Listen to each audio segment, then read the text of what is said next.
محترم ناظرین، السلام علیکم ورحمۃ اللہ وبرکاتہ۔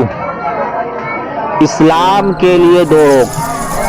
آج سے کچھ سال پہلے اسلام کے راستے میں مشکلوں کا پہاڑ کھڑا تھا، لیکن اب اللہ تعالیٰ کے فضل، حضور صلی اللہ علیہ وسلم کے اعجاز، اخلاق اور تدبیر اور مسلمانوں کے اخلاص، ایثار اور کوششوں سے وہ ایک ایک کر کے دور ہو گئی، اور اب اسلام کی ترقی کی راہ میں دو ہی لوگ رہ گئے، ایک مکہ کے مشرک اور دوسرے خیبر کے یہود۔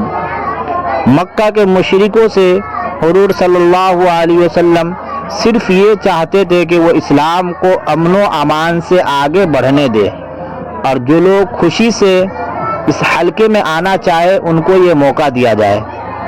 مکہ میں غریب اور کمزور مسلمان، بچوں، عورتوں اور بے بس مسلمانوں کو جو نظر بند کر رکھا ہے، ان کو مدینہ آنے دیا جائے، اور مسلمانوں کو مکہ آنے جانے اور کعبے کا طواف اور حج کی آزادی ملے۔